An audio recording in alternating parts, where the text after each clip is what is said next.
오늘도 정치권 자세히 여러분께 분석해 주실 네 분 나와 계십니다. 새누리당 의원이셨죠. 신지호 박사, 그리고 이용호 원광대 초빙 교수, 그리고 강훈식 동국대 겸임 교수, 그리고 부장판사 출신이시죠. 여상원 변호사 네 분 나와 계십니다. 어서 오십시오. 안녕하십니까. 예, 먼저 유승민 정부에서 친박계가 새누리당을 흔들고 있다. 이번 사태에서 조직적으로 움직이는 친박의 모습을 돌아보면 이 친박의 계층화와 여기에 따른 역할 분담 뚜렷하게 읽히는데요.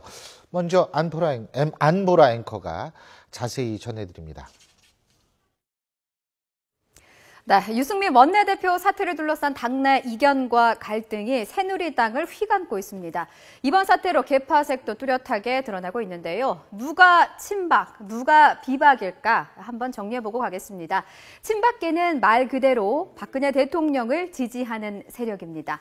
여당 내에서 친박 의원은 40~50명 안팎입니다. 따지고 보면 새누리당 전체 의석수 160명 중에서 25%에서 30%에 불과한 숫자죠. 그런데 이 친박계 중에서도 박근혜 대통령과의 관계에 따라서 계층이 나누어진다고 합니다. 좀 자세하게 살펴보겠습니다. 자, 먼저 돌격대를 자처하고 나선 초선 의원들입니다. 그중에서도 신친박 삼총사로 불리는 김태흠, 이장우, 김진태 의원이 있는데요. 이들은 지난달 25일 박근혜 대통령이 국회법 개정안 거부권을 행사하자 가장 먼저 이 마이크를 잡고 유승민 원내대표에게 책임을 지라고 촉구했었습니다. 중진급 친박으로는 황우여 사회부총리와 이주영 의원 등이 꼽히고 있습니다. 주로 박근혜 대통령과 오랜 인연을 맺은 영남권 중심의 의원들인데요. 사태 초기에 반사적으로 나서기보다는 결정적인 순간에 박근혜 대통령의 목소리를 대변하면서 당내 흐름을 돌리는 역할을 맡고 있습니다. 이번에도 유승민 원내대표가 대통령께 죄송하다고 사과한 이후 친박 중진 의원 몇몇은 긴급회동을 열고 유 원내대표의 사퇴 압박을 조직적으로 펼치기도 했었죠. 자, 그리고 친박 핵심 그룹이 있습니다. 박근혜 대통령의 메시지를 친박에 전하고 집단 행동 작전을 짜는 역할을 담당하는데요. 7선으로 최다선인 서청원 최고위원을 좌장격으로 두고 김재원 그리고 윤상현 정무특보가 작전을 세우는 것으로 알려졌습니다. 주류 중에 주류인 친박 핵심 멤버는 10명 정도에 불과합니다. 어쨌든 친박계는 소수 인원이지만 다수의 비박계를 압도하고 있는 양상입니다. 그 중심에는 박근혜 대통령이 있기 때문이라는 분석인데요. 30%대의 견고한 지지율을 갖고 있는 박 대통령과 등을 돌리면 자칫하다가 내년 4월 총선에서 역풍을 맞을 수 있기 때문입니다. 오늘도 유승민 원내대표의 거취 문제를 놓고 친박과 비박은 종일 분주하게 움직였습니다. 오늘 이 이야기 나눠보겠습니다. 예, 이제 본격적으로 얘기를 한번 해보겠습니다. 신 박사님은 네. 국회의원 시절에 밥 많이 삼시세끼 다 밖에서 조찬부터 그죠? 예, 거의 그렇습니다. 그리고 뭐 저녁은 한 2번, 3번 먹을 때도 꽤 많았고요. 예. 저녁 2~3번. 예, 그런데 이 지금 식사 정도 오늘 국회의원 되시면 살들이 찌는 거예요. 좀 부어요. 예, 진짜 국회의원 되면 막 살이 이렇게 쪄요. 예, 술도 많이 먹어야 되고 그러니까요. 예, 저도 이제 그 배트 떨어지고 나서 건강이 굉장히 좋아졌습니다. 그런데 이게 밥이 왜 중요하냐면요. 우리가 뭐 평화 또 가화만사성 이 화자 있지 않습니까? 화가 있어야 되잖아요. 근데 보면 그 화자 그 한자로 보면요. 벼화변의 입구자잖아요. 그렇죠. 그러니까 밥을 같이 먹어야지 이게 평화가 오는 거예요. 밥을 같이 정말... 먹어야지 평화가 오고 가화만사성 그러니까 그렇죠. 그게 돼야지 또 모든 게 잘 되는 거 아니겠습니까? 그렇죠. 네, 그래서 이 식사 정치는 굉장히 중요합니다. 우리나라는 그러고요. 밥을 누구랑 먹느냐 이게 굉장히 중요합니다. 예를 들면 밥을 잘못 먹으면 엄청나게 체해요. 막 검찰에도 불려가고 막 이렇게 되거든요. 밥이라는 게 굉장히 중요한데, 자, 누구랑 지금 밥을 먹어야 된다고 보십니까? 저는 지금 이게 방금 말씀하신 것처럼 이제 평화할 때 화두 이야기하셨고, 식구도 그런 말씀이잖아요. 같이 밥 먹는 사람, 식구. 그렇죠. 근데 이제 지금 식구가 누군지를 확인해야 되는 거죠. 한자 막 그냥 두 분이 막 들고 있어요. 네, 말씀 계속. 식구가 누군지 확인해야 됩니다. 지금 여당 내 이 전쟁은 식구는 사실 싸움의 시작이었던 대통령과 여당 지도부가 함께 먹어야 되는 거죠. 정확하게는. 그러면 김무성 대표, 박근혜 대통령, 유승민 원내대표 이렇게 셋이서 지금 식사를 하셔야 되지 않을까? 우리 셋은 식구다. 이걸 확인해야 되지 않을까? 이런 생각이 저는 듭니다. 박근혜 대통령. 저도 거의 덧붙이면요. 저는 밥을 박근혜 대통령께서 3번쯤 드셔야 된다고 봅니다. 예. 제일 먼저 유승민 원내대표는 문제지만 김무성 대표하고 한번 드시고 그래서 중간의 역할을 하고 김무성 대표가 이렇게 먹고, 예. 다시 유승민 대표를 만나서 대통령의 기류를 전하고 그리고 설득을 해서 같이 청와대에 들어가서 세 분이 같이 다시 한번 식사를 그래서 세 차례 식사를 하는 것이 어떤가라는 생각이 듭니다. 저는 따로. 예. 밥에 대해서 뭐 딴 말씀드리면 제가 중앙공무원교육원 사무관 수습 받을 때 어느 교수님이 그러시더라고요. 인간이 가장 친해지려면은 본능적으로 친해지려면은 원초적 본능에 가까운 것을 같이 해야 된다. 그래서 밥도 사실 먹는 것도 이게 인간의 원초적 본능 중에 하나거든요. 친해지고 그다음 잠 같이 자면 친해지고 더 친해지는 건 목욕탕 같이 가면 또 친해진답니다. 그러니까 밥이란 게 사실 이게 이제 친밀감을 주는데 식사를 한다는 게 같은 자리에 앉아서 같은 행동을 한다는 게 중요하다고 그러는데 제 생각에는 김무성 대표하고 우선 저는 서청원 좌장이지 않습니까? 같이 식사를 먼저 하면서 이걸 좀 난국을 해결할 방법을 좀 찾고 그다음 서청원 좌장이 거기서 어떤 해결책을 가지고 박근혜 그다음 대통령한테 가고 그다음 식사를 하는 것도 괜찮지 않을까? 예. 우리 네. 신 박사님은? 예, 저도 뭐 비슷한 의견인데요. 근데 예. 이제 우리 박근혜 이따 대통령께서 오시겠습니다. 죄송합니다. 예. 근데 우리 박근혜 대통령께서 저도 뭐 박근혜 대통령하고 이제 밥은 몇 번 같이 이거 의원 시절에 먹어봤지만 그렇게 많은 횟수는 아니었어요. 근데 뭐 저는 친박이 아니었으니까. 그런데 이제 박근혜 대통령께서 이렇게 밥을 좀 이렇게 아무래도 좀 뭐 술도 거의 안 하시고 하기 때문에 이렇게 밥 같이 먹는 횟수가 빈도수가 다른 의원들에 비해서는 굉장히 적을 수밖에 없죠. 그런데 이제 국회의원들은요 또 그런 게 있어요. 또 자기들끼리 만나서 서로 폼 잡고 그러는데 내가 청와대 들어가고 밥을 몇 번 먹고 나왔는데 그러니까 저도 그 이명박 대통령 시절에 보면 꼭 청와대 거기로만 초청하는 게 아니고요. 그 안가가 있어요. 삼청동 그 뒤 편에 그 안가 같은 데도 불러다가 저녁 때 그냥 뭐 그때는 MB주를 먹었거든요. MB주가 막걸리에다가 비어 섞어갖고 그걸 MB주라고 그랬어요. 그것도 뭐 몇 잔 하면서 좀 허심탄회하게 그런 대화가 오고 가면서 대통령과 이 여의도 간에 오해도 풀리고 좀 뭔가 좀 정도 쌓이고 하는 그런 게 있었는데 예. 자, 지금 일단 속보부터 말씀드리겠습니다. 중국 지린성 지안에서 한국인 20여 명을 태운 버스가 다리에서 추락해서 10여 명의 사상자가 발생한 것으로 알려졌습니다. 주 선양 주재 대한민국 총영사관에 의하면 한국지방행정연수원에서 온 연수생들이 탑승한 차량이 바로 사고를 당했다고 전해졌습니다. 중국 공안은 정확한 피해 상황과 사고 경위를 파악하고 있다고 밝혔습니다. 소식이 들어오는 대로 저희가 좀 더 자세한 소식 신속하게 전해드리겠습니다. 지금 이제 말씀을 해주셨는데 다시 저희가 하던 얘기. 그러면 먼저 말이에요. 지금 김무성 대표하고 먼저 서청원 대표가 밥을 먹는다고 가정을 한다면, 예? 네. 누가 밥을 사야 되죠? 당연히 김무성 대표가 사야 되죠. 서청원 최고위원은요 업무 추진비가 안 나옵니다. 김무성 대표가 나오는군요. 예. 근데 사실은 이쪽에 있어서의 메뉴는 이것과 이것이 돼야 되는 건 아닌가 이런 생각이 들거든요. 그죠? 이 두 분이 이렇게 식사를 하게 되면 이렇게 되는데 사실 두 분이 말씀도 잘 통할 수는 있지 않습니까? 계보로 따지면 같이 YS계 아닙니까? 그죠? 그렇죠. 네. 예. 오래된 YS계 보고 또 이렇게 굉장히 오랫동안 서로 교감이 있어서 중간에 잠깐 떨어졌다 붙었다 했을지는 모르겠지만 서로 할 이야기가 많고 융통성이 좀 있으신 분들이죠. 물론 이제 제가 알기로는 김무성 대표가 아주 정치 초년병 시절에 서청원 전 대표는 이미 장관급이었기 때문에 같은 YS인데 자, 두 사람이 만났다고 가정을 했을 때 어떤 얘기를 할 수 있을까요? 두 분 다 사실 평생을 정치를 해오신 분이거든요. 예. 김무성 대표도 정말 젊었을 때부터 YS 예. 가신으로 시작을 됐던 예. 분이고 서청원 뭐 이제 최고위원은 말할 예. 것도 없고요. 그러니까 두 분이 제가 보기에는 충분히 얘기하지 않아도 이심전심으로 이 사태를 어떻게 풀어갈 것인가 하는 부분을 충분히 생각하고 있다고 봐요. 그러니까 그 고민도 역시 어떻게 이제 물론 이제 엊그저께 최고위원 할 때 논의가 결국은 유승민 원내대표한테 시간을 충분히 주자 이거 아니었습니까? 그런 것들도 밑바닥에 깔려 있는 것들은 같은 생각 아닐까? 말이 좀 많이 바뀌었습니다만 김무성 대표가 그죠? 근데 자, 우리 서청원 대표께서는 잠깐만 들어가시고 만일 말이에요.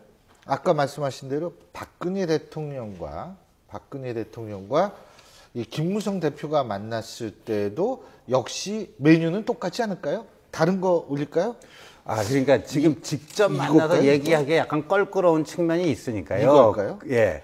이 박근혜 대통령과 김무성 대표 간에 누가 그 매개자 역할을 할 수 있는 사람이 있어야 되는 게 그게 바로 이제 이병기 비서실장일 수가 있고요. 왜냐하면 이 호영호재 이병기 비서실장과 김무성 대표는 형님 아우 하는 사이니까 네. 그리고 저녁 때 또 소주 한잔 하면서 얼마든지 좀 얘기하고 거기서 정리된 얘기를 이병기 실장이 대통령께 보고 드리고 그럼 대통령께서 그러면 김 대표 한번 들어와 보시오 해갖고 꼭 뭐 그냥 그 포토타임 때 사진 한 장 찍고 가서 비공개 회동해가지고 어떤 뭐 합의를 만들어내고 예. 아니요 굳이 뭐 이렇게 비공개로 살짝 갔다 오셔도 되는 거고요. 얼마든지 방법은 있다고 제 보여집니다. 생각에는 그 두 분이 만나신다면은 네. 고민이라는 메뉴는 없을 것 같은데요. 아, 고민은 그거 말했다가는 없군요. 뭐 식사하기도 전에 그렇죠. 끝나지 않을까 그럼 싶은데. 이걸로 할까요? 아, 이걸로 할까요? 이걸 죄송으로 할까요? 죄송으로 하는 게 지금은 죄송 제일 맞죠. 알겠습니다. 예. 이렇게 하겠습니다.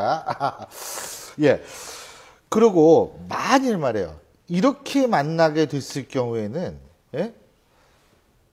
여기에서 이걸로 해야 되나요? 이걸로 해야 되나요? 사퇴가 맞을까요? 명예회복이 맞을까요? 사퇴가 맞겠죠? 그게 식사를 할 가능성이 별로 없으니까 지금 메뉴가 적당한 게 떠오르질 않네요. 아, 그래요? 예. 이 세 분이서 사실 식사를 할 확률은 굉장히 적다. 그럼 만약 이렇게 식사를 한다면 어떻게 될까요? 예. 그렇게 식사를 한다면은 예. 그 중간 역할을 예. 아무래도 분위기 메이커 역할을 서청원 최고위원이 하셔야 되겠죠. 그러면 이제 김무성 대표는 좀 시간 좀 주시면 제가 그 잘 대통령 뜻을 잘 이렇게 무리 없이 예, 그게 또 대통령께도 좋은 일 아닌가 생각됩니다. 하면서 시간을 좀 주십시오 하는 뭐 양해를 좀 구하는 뭐 그런 게 되지 않을까 싶은데요. 거기에는 이제 이 메뉴도 하나 추가가 될 것 같다는 생각이 그렇죠. 드는데 어쨌든 지금 국회 운영위 지금 위원장은 예. 유승민 원내대표인데 무기한 연기가 됐죠. 그렇습니다. 지금 어쨌든 당청 간의 협의가 원활하지 않다고 보는 거고 예. 청와대 입장에서는 이제 불편한 거죠. 어쨌든 대통령이 정확하게 사퇴 의사를 표명한 분하고 같이 앉아가지고 추경 예산안을 논의해야 되는데 그게 청와대 입장에서 특히 뭐 비서실장이나 이런 분들이 와서 논의하기가 불편할 거고 그래서 아마 유승민 원내대표가 먼저 이렇게 좀 피하는 모양새로 그래서 그 수석 대표단들한테 좀 부탁을 하는 지시를 했다 이렇게 언론에는 나오더라고요. 그런데 지금 정확한 건 이렇게 됩니다. 여당 원내대표가 국회 운영위원장을 맡게 돼 있습니다. 국회 운영위원회라고 하는 거는요, 17개인가 18개 상임위원회 중에 하나고요. 그 다음에 거기서 나름대로 이제 국정감사할 때 그 담당 기관이 있지 않습니까? 청와대를 국회 운영위원회에서 담당을 합니다. 그런데 내일 청와대에 그럼 비서실장부터 정무수석 뭐 이런 사람들이 쭉 나와야 됩니다. 그렇게 되면은 모양새가 별로 안 좋다고 지금 김무성 대표는 판단을 한 거예요. 그렇게 되면은 이병기 실장과 유승민 그럼 국회 운영위원장이 사회를 봐야 되거든요. 그러니까 그게 모양새가 안 좋다고 생각해서 이걸 좀 미루면 좋겠다 해갖고 양당 원내 수석끼리 요번 달엔 좀 하지 말고 미루자 하는데 이제 새정치민주연합 쪽에서는요 그렇게 유승민 운영위원장이 사회를 보는데 이병기 실장이 앉아있는 이 사진이 연출되면은 여러 가지로 또 그렇게 뭐 싸움이 더 격화될 수도 있고 예. 야당의 문제 제기가 또 활발하게 이루어질 수도 있고 그런 공간과 그런 그 어떤 그림을 원한 것 같은데 지금 새누리당으로서는 굉장히 곤혹스러운 거죠. 그런 그림이. 그러니까 예. 그걸 좀 피하려고 하고. 지금 예, 말씀하신 게 맞는 것 같고요. 근데 이제 조금 오늘 발표된 것과 내부 기류는 좀 다른 측면도 좀 있는 것 같은 것이 원래는 내일 그 2014년도에 결산을 사실은 그 보고하도록 이미 합의가 됐었어요. 그러니까 여야와 청와대가. 근데 지금 갑자기 이제 청와대 쪽에서 그 그림을 생각해 보니까 우리 신 의원님 말씀하신 대로 야, 그러면 가서 보고를 이병기 실장이 해야 되는 상황이고 그러면 보고만 하겠습니까? 틀림없이 야당에서 청와대 대고 이 문제에 대해서 제기할 거란 말이에요. 그러니까 그런 또 더구나 이제 청와대에서 봤을 때 유승민 원내대표를 위원장으로 모시고 하는 모양이 이미 뭐 당청도 안 한다고 그랬죠. 오늘 아침에 메르스 당정 이 부분도 사실 참석 안 했잖아요. 그러니까 청와대 쪽에서 사실 기류는 유승민 원내대표하고는 당분간은 얘기를 안 하겠다라는 기류가 지금 반영된 거고 그런데 사실은 이게 지금 여야하고 행정부가 사실 대통령 비서실도 행정부니까요. 여기가 이미 국회 일정을 합의를 해놨는데 일방적으로 좀 청와대에서 안 하겠다는 거 아닙니까? 이걸 야당에서는 굉장히 심각하게 받아들이는 것 같아요. 왜냐하면 국회라고 하는 것은 당연히 결산에 합의된 것을 행정부는 의무적으로 와서 보고를 하도록 되어 있는데 헌정사상 이런 경우가 한 번도 없었다는 거예요. 그래서 아마 내일 긴급 의원총회를 열고 이 부분에 대해서 문제를 제기하겠다 이런 기준인 것 같습니다. 근데 청와대에서 만약 비서실장하고 쭉 나가면 운영위원회 지금 대통령은 사퇴하라 그러는데 마치 묵시적으로 추인하는 꼴이 인정하는 꼴이 되지 않습니까? 대통령이 뜻하고는 달라지니까 청와대 비서관들은 나갈 수가 없는 거죠. 예. 근데 자칫 잘못하면 지금 추경을 사실은 추경이 아니라요. 결산. 네. 결산을 지금 상임위원회로 쭉 하고 있거든요. 그래서 가능하면은 이번 원래는 그 5월 임시국회에 끝내려고 그랬던 거거든요. 6월 임시국회 끝내려고 그랬는데 지금 청와대가 저렇게 하는 으로 해서 오히려 전체적으로 보면 청와대가 국회를 마비시키는 일이 있을 수 있겠다. 야당에서는 그렇게 트집을 잡을 가능성이 있습니다. 근데요, 지금 유승민 원내대표의 사태를 유시민 전 장관이 한결이 같네요. 한문이 어떻게 되는지 모르겠어요. 유씨도 두 개인데. 다릅니다. 버들 유자고 그래요? 이쪽에는 아주 복잡한 유자. 제가 잘 요유라고 해서 다르죠. 그 유승민 원내대표의 문제를 유시민 전 장관이 평가한 게 있어요. 예. 자, 이번에 이렇게 본다면 공천을 위한 대통령의 의사표현이다. 유시민은 대통령을 위한 유시민 사퇴한건 원내대표 유지한다. 근데 이 세 사람 인터넷 팟캐스트 중에서요. 이번 사태는 그리고 이번 사태의 가장 큰 루저는 김무성 대표다. 이렇게 얘기를 했는데 자, 그래서 제가 이제 유승민 원내대표 이 얘기에 동의하십니까? 제일 큰 루저가 지금 김무성 대표라고 생각하십니까? 아직까지 결론이 안 났기 때문에 저렇게 확정적으로 얘기할 수는 없고요. 유시민 전 장관은 아무래도 이제 새누리당이 미우니까 자꾸만 이제 싸움을 부추기고 싶은 그런 욕망, 참을 수 없는 그런 욕망 때문에 이렇게 얘기하는데 대통령이 공천권을 노리고 한다. 저는 그렇게 생각하지 않고요.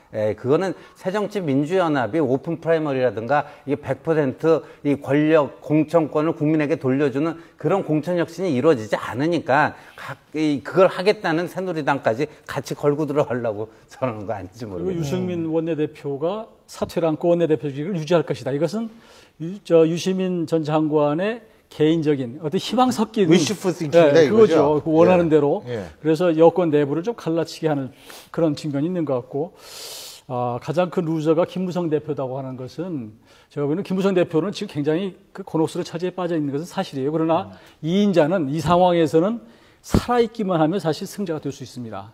그러니까 아생연후의 살타라고 김무성 대표는 하여튼 이 직을 유지하고 이 위기를 넘기면 제가 보기에는 루저가 되지는 않는다 이렇게 봅니다. 유시민 전 장관이 항상 빨랐지 않습니까? 말이.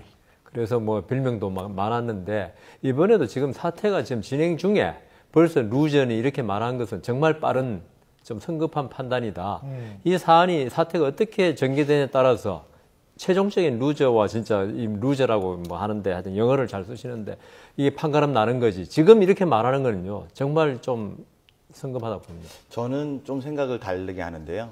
사실 저 말은 유승민 그 대표가 루저라는 말은 아마 대선 주자로서 실점을 했다라고 김무성 대표가 루저라고 하는 표현은 대선 주자로서 실점을 했다는 걸 겁니다. 그러니까 예컨대 지도자라는 것은 이런 상황들이 오면 찬성하거나 반대하거나 명확해야 되는데 박근혜 대통령은 명확하게 하셨거든요. 나는 반대다 이렇게 이야기했는데 그러면 당에서 그 다음에 찬성을 하거나 반대를 하거나 입장을 내야 되는데 찬성도 반대도 아닌 상황을 두 분이 하신 거예요. 그러니까 결단이 안 되니까 합의로 넘어갔는데 합의도 안 되니까 여론으로 넘어가는 상황이거든요. 그 여론이 이쪽으로 기우니까 새가 붙어서 오늘 이재호 의원이나 이런 분들이 이제 붙기 시작하는 거거든요. 그러니까 이렇게 된다고 하면 중심을 잃을 가능성이 있고 김무성 대표가 당대표로서의 루저라는 소리는 아닐 겁니다. 그러니까 대선 주자 반열에서 왜 지도자로 제대로 결정하지 않느냐, 찬성에 반대는 입장을 정해라라는 이런 입장으로 저는 들리고요. 다만 이제 공천권을 위한 대통령의 의사표현이다. 이것도 사실 여러 가지 이야기가 있을 수 있습니다만 실제로 이번 사건으로 해서 원내대표가 교체된다면 그 다음번에 방향을 향하게 되는 건 공천권 문제로 다툼의 여지가 있어 보입니다. 그런데 강 교수님 그 분석에 제가 일면 동조하면서도 저렇게요. 현재까지 김무성 대표가 대권 주자로서 그런 점에서 좀 실점을 한 게 있다. 이렇게 얘기하는 게 합리적이고 공정하고 객관적인 거죠. 아니 이 게임이 아직 끝나지 않았잖아요. 그렇죠. 게임이 진행 중이에요. 밥 먹고 있는데. 게임이 진행 중인데 너는 루저가 뭐야? 너는 패자다. 그렇게 어떻게 그리고 확정적으로 얘기할 수 맞아요. 있는 그게 그러니까 오늘 저 새정치민주연합 무슨 뭐 싱크탱크인가 어디 거기서 무슨 보고서요? 최종 타겟이 김무성 예, 대표다. 정세 분석 보고서 나온 거 보니까 이거는 유승민이 타깃이 아니고 최종 타깃은 박근혜 대통령이 찍어내려고 하는 건 유승민이 아니고 김무성이다. 그러니까요, 야당은 자꾸만 이렇게 싸움 붙이고 싶어 하는 거예요. 자기들의 희망을 저렇게 객관적 분석인 것처럼 이렇게 헷갈리고, 그러면 안 맞아요. 되죠. 불난 집에 옆에서 이제 자꾸 기름 끼얹는 그런 역할을 하는 것이고. 부채기도 하고요. 예. 근데 이제 2인자의 리더십이라고 하는 거, 리더십에게 좀 항상 자기의 색깔을 드러낼 수 없는 게 2인자 리더십입니다. 그러니까 김무성 대표가 당대표기는 하지만 대통령과 우리 당원들 사이에 껴있는 거 아니에요, 당 사이에. 지금의 리더십은 사실 어떻게 잘 판을 깨지 않고 가지고 가는 것이 리더십이지 여기서 본인의 목소리를 내고 대선 주자로서 하는 것은 그런 지금 리더십을 요구하는 것은 적절치 않다. 제 생각에도 그렇게 봅니다. 강 교수님이 예. 김무성 대표가 뭐 누가 맞다 이걸 안 했다고 그러시는데 이게 만일에 뭐 과학이라든가 이런 건 맞다 틀리다 할 수 있는데 지금 박근혜 대통령이 말한 배신의 정치 이거는 평가 문제지 예. 누가 맞다 틀리다 할 수 없는 문제이기 때문에 김무성 대표가 지금 나서서 박근혜 대통령 말씀 맞습니다 아니면 유승민 대표 나쁩니다 이렇게 할 수가 없는 문제이기 때문에 여기서도 김무성 대표가 어떤 의사를 표시 안 했다고 해가지고 루저라고 하기는 좀 어려울 것 같습니다. 자, 근데요, 어쨌든 유시민 전 장관이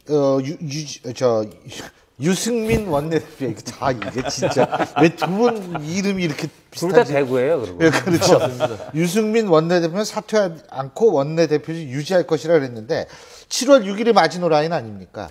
그거는요. 라고 주장을 하죠, 친박들은. 친박의 초선 의원들이 그렇게 얘기를 하고 있는 것 같습니다. 그러니까 서청원 최고위원이라든가 이정현 최고위원이 분명하게 그렇게 의사 표현한 건 없는데요. 예. 그런데 제가 봤을 땐 이래요.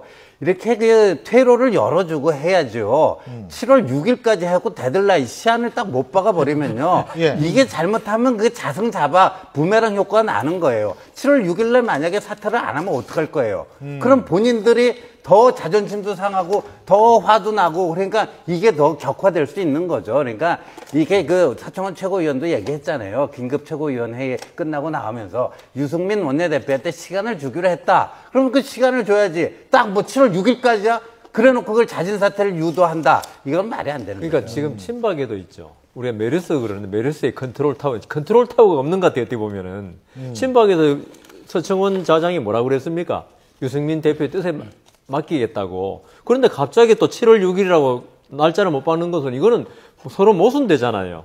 그 유승민 대표의 어떤 판단에 맡기겠다 해놓고 7월 6일 못 받아버리면 그때까지 안 하면 우리가 뭐 어떻게 하겠다는 식이 되는데. 서 대표가 못 박지는 않았죠. 아니, 그러니까 서청원 좌장은 유승민 원내대표의 뜻에 맡기겠다 그랬거든요. 근데 다른 그 아까 소장 의원들이 7월 6일이라고 해버리면은 서로가 친박 서로 간에도 말이 안 맞다는 거죠. 글쎄 그게 어떻게 되는지. 근데요, 여기에서 우리가 약간 좀 유사한, 우리가 흔히 데자뷰라고 그러죠. 이 역사에서의 어떤 어디서 본 듯한 기시감이라고. 고맙습니다. 역시 법률가라서요. 이 깔끔하게 정리 잘 해주세요. 예. 기시감, 데자뷰. 이게 2002년 당시 한나라당 대통령 경선 후보에 맞붙은 당시에 박근혜 당시 후보와 사실 당시 박근혜 후보와 이회창 전 이 총재 후보죠. 이때 2002년 당시에 사실 이때도 메뉴는 역시 배신감이었었거든요. 이 배신감을 가지고서 실제 박근혜 대통령이 이때 탈당까지 하지 않았습니까? 사실 이런 측면에서 좀 비교가 가능하지 않을까? 2002년.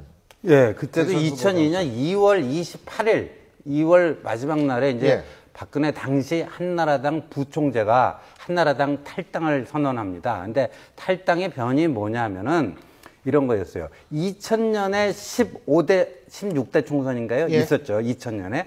그때가 이제 이회창 총재가 공천권을 행사한 그런 총선이었는데 거기서 이른바 자신을 도왔던 또 허주 김윤환 의원을 비롯해서 많은 영남 중진 의원들을 이른바 공천개혁, 개혁공천이라는 명분하에 다 낙천을 시켜버립니다. 그래서 그분들이 다 몰려나가서 만든 당이 민국당이라는 거였고요. 근데 민국당은 결국 두 석분이 못 내고 쫄딱 망해버렸는데 박근혜 당시 부총재가 뭐라고 하셨냐면은 그 민국당 때도 내가 거길 가지 않고 남아서 이해창 총재를 위해서 이렇게 역할을 하고 뭐 했는데 이렇게 1인 지배 정당으로 막 하고 자신에 대해서 불필요한 경계심을 갖고 이렇게 뭐라 견제를 하고 그래서 되겠느냐 하는 게 그 당시 이제 탈당하시면서 하신 그 핵심적인 그 내용이었어요.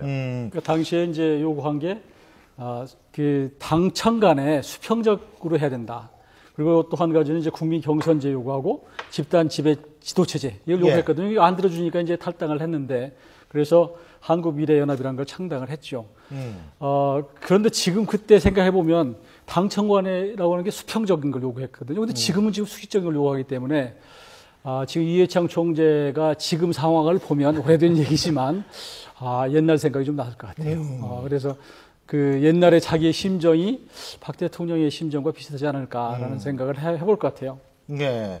이게 이제 일종의 평행 이론인데, 근데 조금 더 세월을 거슬러 올라가 보면은요, 그러면 이렇게 또 이렇게 되거든요, 이게. 예? 이 세월이 조금, 이 97년 대선, 이회창 당시 총재와 김영삼 대통령의 상황, 이것도 사실은 굉장히 복잡하게 얽힌 일 아니었어요, 사실은? 그렇죠. 감사원장으로도 발탁을 했고 그 이후 국무총리로도 발탁을 했는데 이회창 당시 국무총리가 헌법상에 보장된 내 권한을 정확하게 행사하겠다. 근데 헌법상에 어떻게 돼 있냐면요. 국무총리는 대통령의 명을 받아 행정각부를 통할한다 이렇게 돼 있습니다. 네. 근데 이제 행정각부를 통할한다든가 국무위원 임명제청권 그런 부분만을 뭐 하려고 그러다 보니까 이제 취임하고 한 몇 달 했나요? 서너 달 만에 이제 YS 대통령하고 크게 충돌이 일어나면서 거기서 이제 나오잖아요. 그러면서 이제 대쪽 총리 해갖고 나중에 한나라당 가갖고 대선 후보가 됐는데 근데 이제 나중에 저기를 해버리죠. 이회창 총재가 그때 왜 한번 크게 한번 터뜨리지 않았습니까? 김대중 그 대통령, 김대중 그 민주당 총재의 그 비자금 문제를 터뜨렸는데 YS가 뭐 했어요? 그 수사를 중단하라. 대선 끝날 때까지 김대중 총재에 대한 그 무슨 이회창 그 폭로한 거 그거 수사 중단하라. 그러니까 이제 이회창 총재가 화가 나가지고 그 한나라당 집회를 하는데 뭐예요? 그 YS 화형식을 해버렸어요. 화형식을 해버리니까 이제 화형식을 하면서 탈당을 요구하고 그래서 탈당을 한 거죠. 그런데요. 그러면은 김현철 또 이 김영삼 전 대통령이 차남이시죠. 트위터에 좀 부정적인 새누리당과 박근혜 대통령을 그 좀 비판하는 부정적인 얘기를 꺼냈는데 어떻게 보십니까? 그 김현철 뭐 소장이라고 해야 되나요? 김현철 씨가 지난 대선 전 소장이죠. 그렇죠. 전 소장이죠. 지난 대선 기간에는 문재인 새정치민주연합 대통령 후보를 지지하기도 하고 그 전부터 거슬러 올라가면 공천 문제에서부터 사실은 좀 삐걱거리면서 계속 감정의 골이 깊었던 걸로 많이 알려져 있고 그러다 보니까 아마 좀 이번에는 좀 뭐라고 해야 될까? 약간 비아냥거리고 좀 약간 분노를 표현하는 방식으로 SNS에 글을 올렸는데요. 이게 사실 또 사람들한테 회자되는 건 사실인 것 같습니다. 예.